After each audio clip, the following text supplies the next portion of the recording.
In this video, I'm going to give a poster presentation, and it's the same poster presentation that I gave at the NASA Human Research Program Conference just this February 2024. Now, typically in these poster presentations, it goes super fast. I do it in like 5 minutes. But since this is my video, I'm going to go slow, and I'll linger on each of these little boxes over here.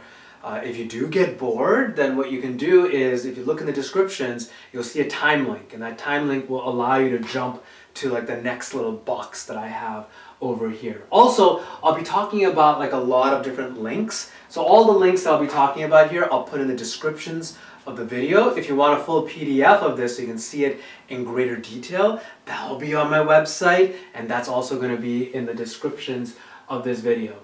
So this poster is called Community Engagement Through Education, Sensory Augmentation Devices, Fashion, and Dance. And so this is all about how I take my research and really, engage society, engage community, pump them up.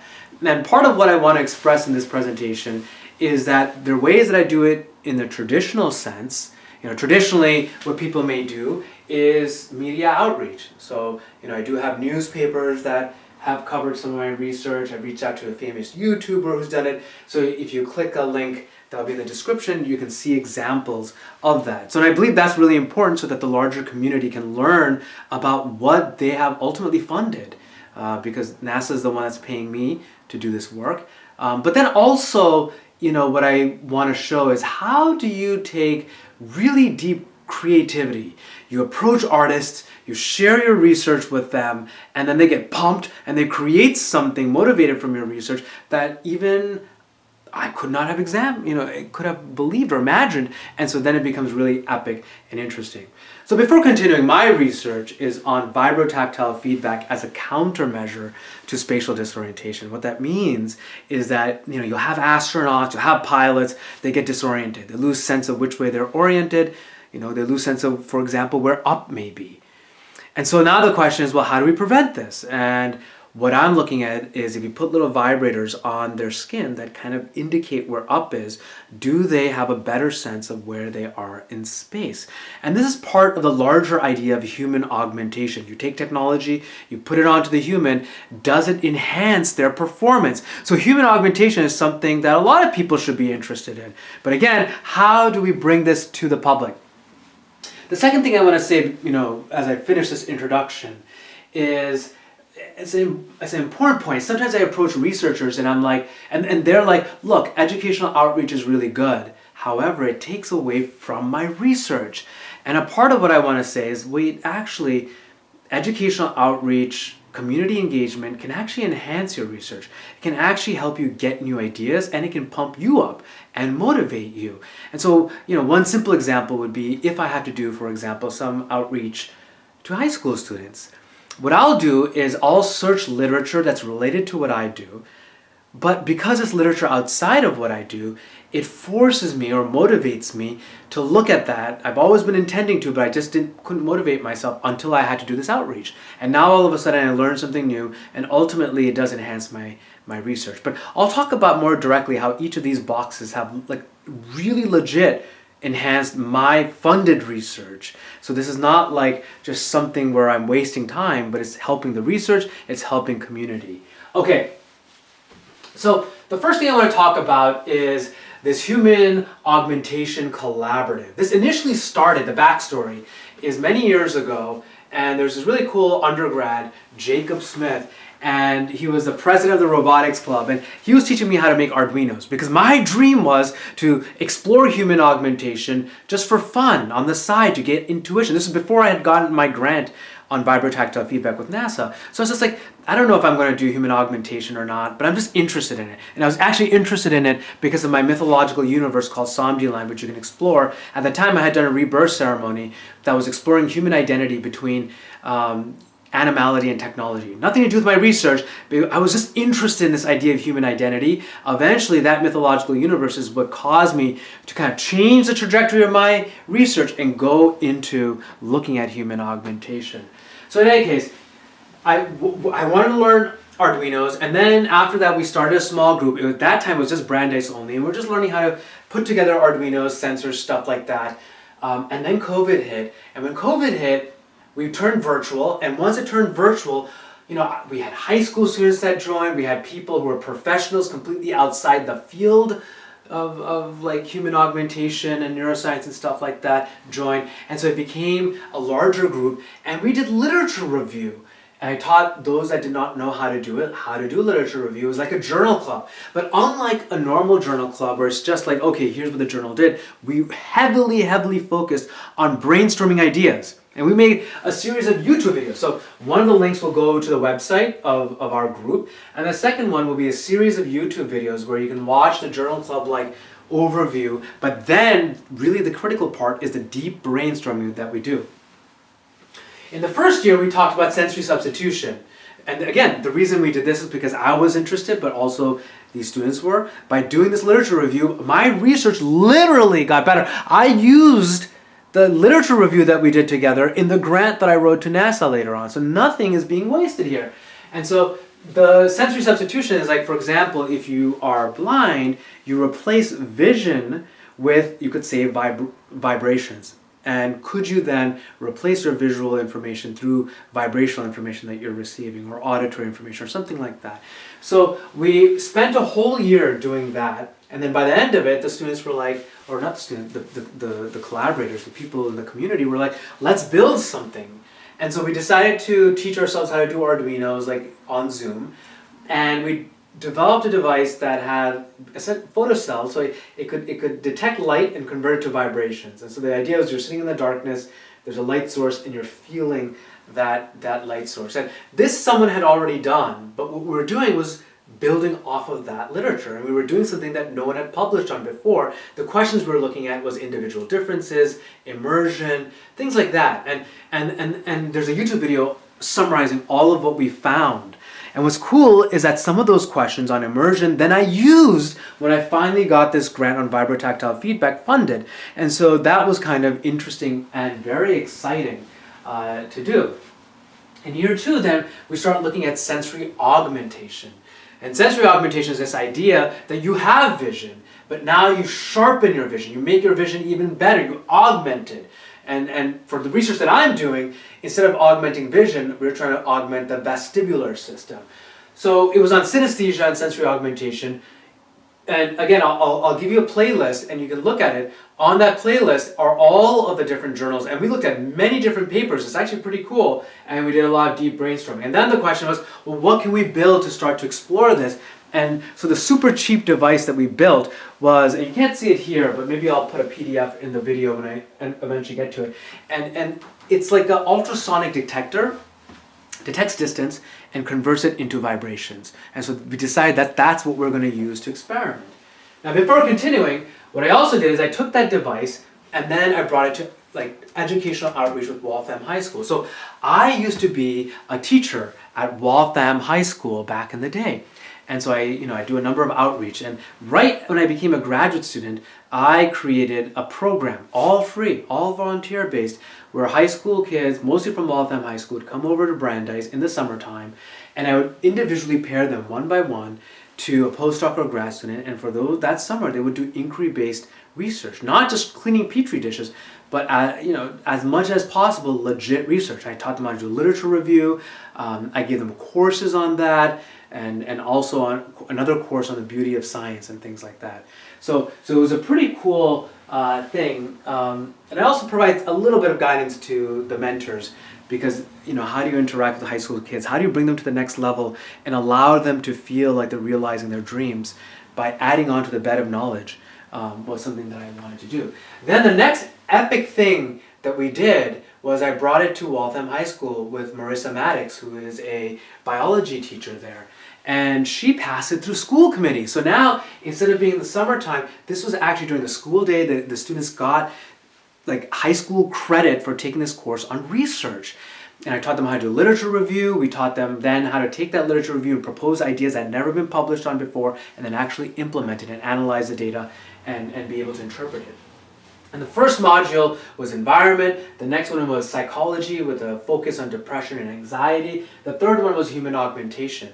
And for the human augmentation one, we use this device. We use the distance to vibration device. And again, as we were using it, I was asking questions that later in the future would allow me to write this grant to NASA on vibrotactile feedback. But these kids were working with vibrotactile feedback through this distance sensor and trying to figure out new things that no one had done before. So that's what this was, and it was pretty cool. And then COVID cut it short. Otherwise, I would have had a science entrepreneurship section as well.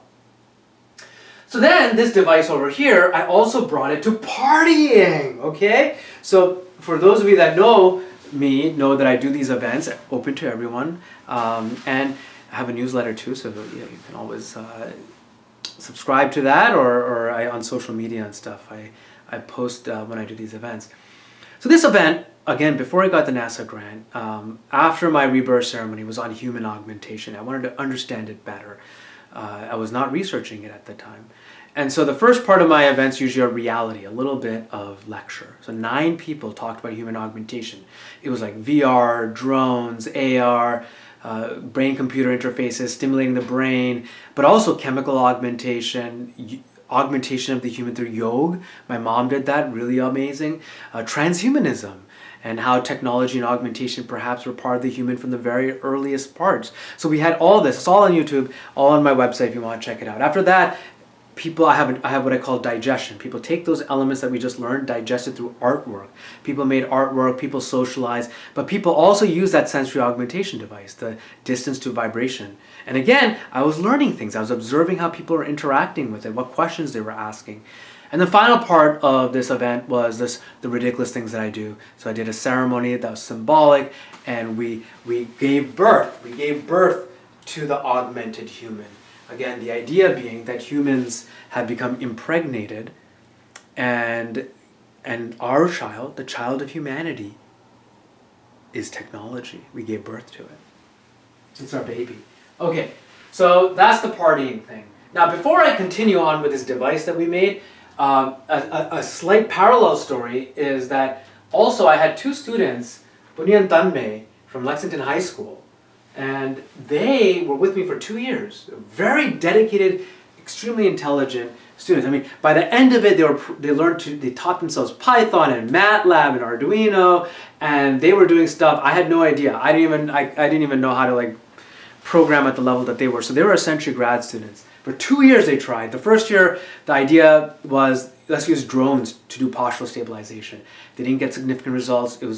But instead of giving up, we switched projects. We used the research-grade vibrotactors that I had, and they looked at vibrotactile feedback through these research-grade vibrotactors, postural balancing, fatigue, and interesting control schemes that use position and velocity as motivators, and no one in the literature in that particular way had done all of that before. So, and they came up with their own poster, and in the last NASA conference, they actually presented all of that. Really remarkable, really great stuff. Okay, coming back to this device now. So part of the motivation of making this simple device that really pumped me up was, in the lab, I'm constrained to certain things that I have to do in a very controlled way. I wanted to take human augmentation, sensory augmentation devices out into the real world and look at complex motor movements, look at complex things over large periods of time to get a better intuition that would then serve my research later on. And one of the ideas was to do dance, and I've been getting into ecstatic dance as a way to digest some hurt I had experienced and turn it into something beautiful. All thanks to many amazing people. So, anyways, I was into dance. I wanted to try sensory augmentation devices and see that, do you feel augmented? Do you feel like you're more one with people or yourself or whatever, right? So that was the vision. Marco, a really cool undergrad at Brandeis, was really interested in many of these topics. We didn't have enough time for him to do like a 1-year-long exploration and come up with like a full science poster. So instead, the idea came up, let's do a kind of science exploration, something motivated by science where the device will figure out properties of the device that will then be useful for the dance project that we do. So as Marco and I did literature review and we talked to one another, one of the questions we came up with, research questions, was what is the role of attention in sensory augmentation? So here's the premise. I am a person, I've got this sensory distance to vibration device on me, and I'm a dancer, and I basically, the goal will be for me to keep about 35 centimeters away from my partner, okay? And I can use vision, but it's hard to keep 35 centimeters away just with vision. I don't exactly know, maybe I'll be further, maybe I'll be closer, whatever. Vision isn't, people aren't perfect with it. 35 centimeters is an arbitrary distance. So this device would help you do that. So our question was, well, what if one coding mechanism that requires less attention, will that actually augment the senses? Let me explain. So the first coding mechanism was simply, if you're too close to the person, you'll feel a vibration on the back saying, hey, move backwards. If you're too far away from the person, you'll feel a vibration in the front saying, hey, you're too far away, move forward.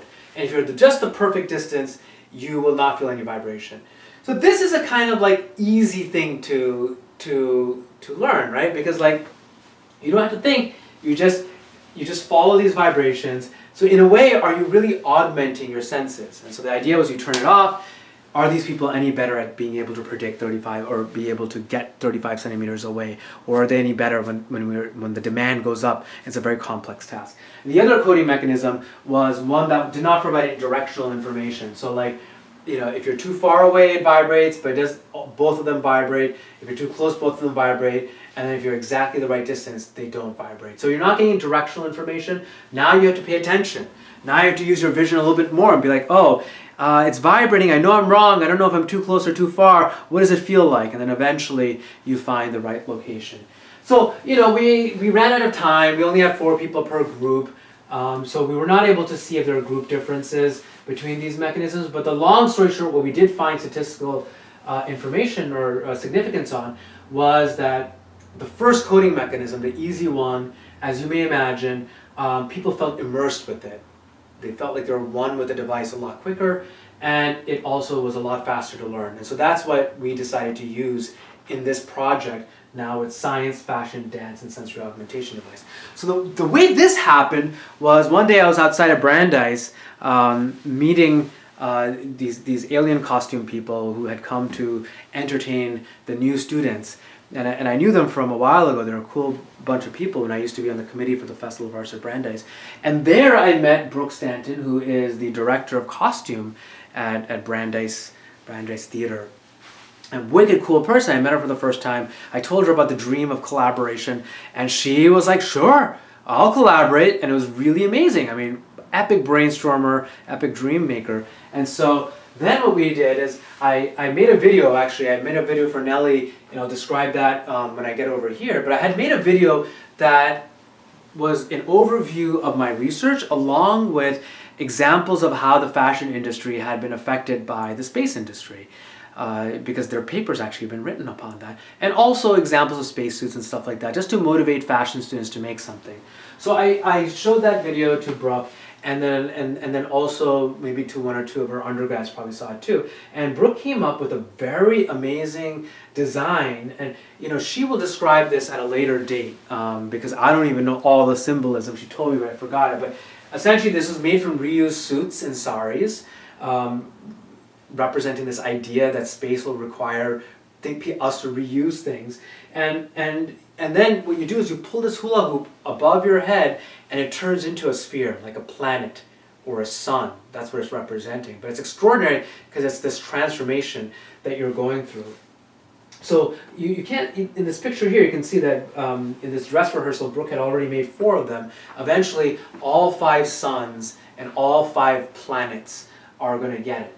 And she came up with, with an undergrad, this very intricate choreographed dance that symbolically represents a lot of these aspects of space exploration, but also cultural things from Earth, because a lot of these circle dances are represented in every culture. And she'll talk more about that when the final thing comes out during the Brandeis Festival of Arts in April or whenever it is in March. So in any case, part of what I'm trying to say here is what's really exciting about this is that I took my research, and then Brooke and these undergrads made something epic way beyond my belief of what I imagined. And also Yuval has this conductive paint, and as you get closer to the conductive paint, it makes noises. So it's kind of like a sensory augmentation device. So these are all the ingredients that are going to come together. Now, that the full performance is going to be at the Festival of Arts, but before that, we all got together for kind of like an exploration. And in the exploration, you can't see it here, but there are 5 of the planets. The idea was you have suns, the planets have the sensory augmentation devices, and as the suns are moving around, they are going to be trying to maintain that 35 centimeter distance. And what was really, really cool is that you put these devices on the dancers, and now all of a sudden at the end, these undergrads who were previously not exposed to ideas of human augmentation and vibrotactile feedback now are having really deep discussions, and they're providing a lot of really cool insights. For example, like embodiment. If the sensor, the ultrasonic sensor is at the stomach, what does that do in terms of embodiment to if it was at the head? And there are a lot of really interesting, deep, discussion points that is going to inform my research later on, coming from these dancers. So that is what this project is. And then finally, in this final project here, Science Motivated Fashion and Noise, this is a collaboration with Nelly, who teaches fashion. And the dream was to take my research, and again, I'll put a link to this video that I made, and show it to some fashion interns, and if they get interested, those fashion interns could design fashion motivated from my research. And one of them, Saran, made a beautiful outfit over here, and here's what she wrote. She wrote, "My garment is a street wearable space suit. I wanted a concept that turned astronaut uniforms into fun and stylish fashion trends. The sensory augmentation device can be sewn behind the patch, and this patch is the Graybill Lab patch, and there's a small opening on the side to do that." So what's really cool is here's a fashion student who previously never knew about my research, now knows about it, now is thinking about sensory augmentation devices and how maybe astronauts would be using it, designs an outfit that would be legit something that an astronaut would wear, but also anyone in the streets can wear, and it has a space to put a sensory augmentation device. So this is really cool that my research now is being motivated there or used there. Now the second thing is, as you can see, I'm wearing something here. I designed some fashion thanks to the help of Nelly. And I'm going to read this just because, there's a lot of symbolism there, and I myself forget the own symbolism that I made. So with Nelly's help, I created a double-breasted waistcoat with buttons.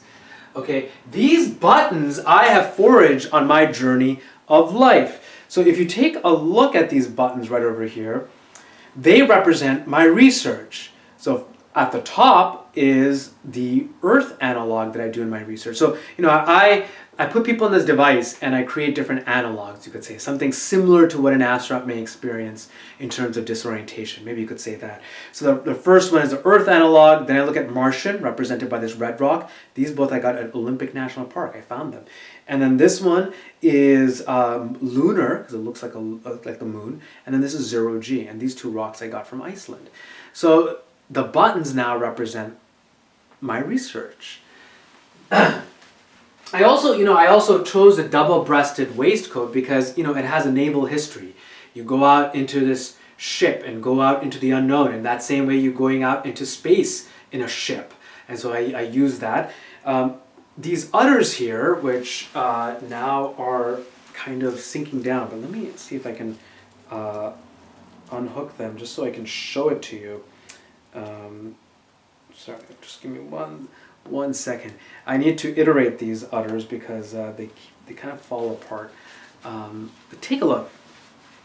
So you've got these udders right over here, right? And you've got 2 rows of 4. And initially with double-breasted waistcoats, you will see variants of them that have 2 rows of 4 buttons. So that's one reason why you've got that. Of course, you've got double-breasted waistcoats with fewer buttons. So why 8? Well, the 4 over here on each side represent my research, vibrotactile feedback, because I have 4 vibrotactors on each arm of the individual. So you can see my research is being represented there. What's also kind of interesting is, you might say, why udders? Why do that? Well, the symbolism here, if you remember, is that humanity got impregnated by technology. Then they gave birth to that technology. Now, once you give birth to your baby technology, you've got to nurse your baby. So that's why you've got udders here. The technology is going to be nursing, drinking milk from these udders. But instead of milk, what it's going to be drinking is wires. So instead of lactating milk, it lactates wires. The other reason why I had this motif of nipples is, how was the Milky Way galaxy named? Well, Hera, that goes the story, I think it was Hercules or someone was drinking from her breasts, and then from the nipples came out all this milk, and that's what created the Milky Way galaxy. So again, instead of milk coming out of nipples are wires, and that's what technology will be drinking. What else is there? And okay, and then these wires then, which you can see over here, this is how it connects. These wires then, turn into a tail. And this tail is made from yucca fibers from my backyard. So what does that represent? This represents the idea that as we give birth to the augmented human, we turn into the augmented human, I should say. We give birth to technology, we turn into the augmented human, because our biology is not capable of going into outer space. So what we need to do is use technology to augment ourselves so we can go into outer space. And what's really interesting about outer space, what excites me, is that in a way, even though we're using the most advanced technology, it's bringing humanity back into the primal days, back into the early history of humanity, where uncertainty was all around us, where survival was all around us. So in that way, it's bringing us back into that primal state of survival that we have. And that's what the tail kind of represents. Primal days of uncertainty, risk, danger, adventure, and exploration. Okay, so that is this outfit. Eventually, maybe I'll make this into like a hard container and maybe put an Arduino in it, and maybe these wires will move based on movement. This is all in the future. Let's see how far I can get. The final part of this collaboration is in collaboration with these members of Noise Salon. And I am going to do injustice in defining what noise is. I don't know what it is, but I think from what I maybe kind of understand, could be wrong here, those individuals who like to explore noise music are ones who are willing to maybe break or change the rules, traditional rules of music, of what sounds good, what sounds bad, and instead explore with the full paint set of interesting sounds and noises.